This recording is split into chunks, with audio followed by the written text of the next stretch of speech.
Dans cette vidéo, on va voir comment créer des noms et les utiliser dans Excel.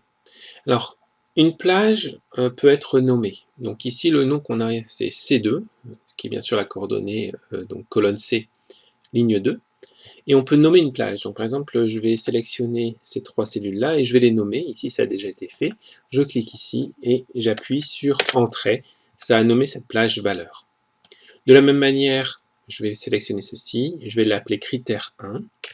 Et ici, critère 2, comme ceci. J'appuie à chaque fois sur la touche Entrée pour valider le nom. L'ensemble des noms peut être visualisé. Vous allez sur Formule et vous cliquez sur Gestionnaire de noms. Vous avez ensuite la liste des noms, donc critère 1, critère 2, valeur. Ensuite, on peut utiliser les noms dans des formules. Alors, ici, on a une formule qui est un petit peu complexe, qui va faire référence au critère 1 et au critère 2. On va voir comment ça fonctionne. Donc si on a le critère 1 qui est vrai, à ce moment-là, on va tester une deuxième fois. Et si le critère 2 est vrai, eh bien on va avoir C1, C2, donc c'est ce qu'on a ici. Si on a le critère 1 qui est vrai, critère 2 qui n'est pas vrai, on va avoir C1.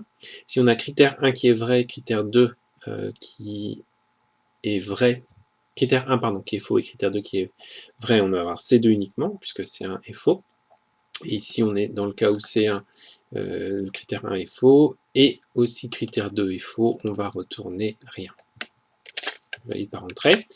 La version d'Excel que j'ai est une version en bêta test, donc vous voyez automatiquement lorsque j'entre une formule, elle est recopiée vers la droite automatiquement pour suivre la valeur qui a été prise ici. Alors, il y a quelque chose d'assez particulier auquel il faut faire attention.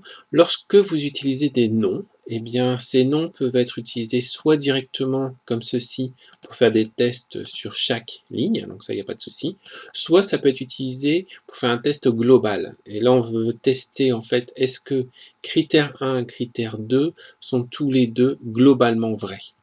Donc si par exemple, je vais changer ici pour avoir tout à vrai,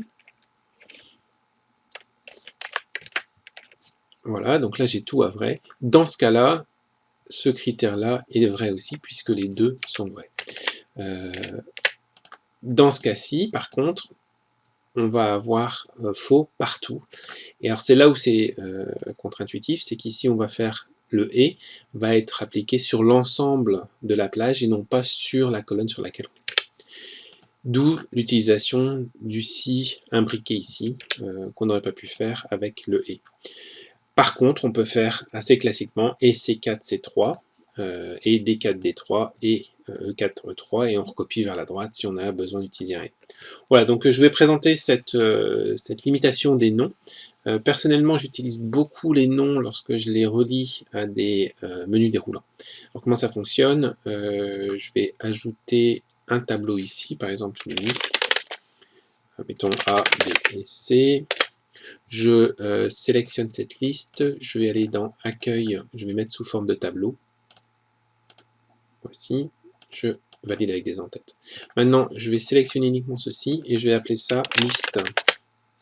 Le nom a été créé, d'ailleurs on le voit ici, mais tableau 1, qui est le nom du tableau, est au-dessus du nom liste, si vous voulez, dans la zone ici. D'où maintenant je peux utiliser données validation de données.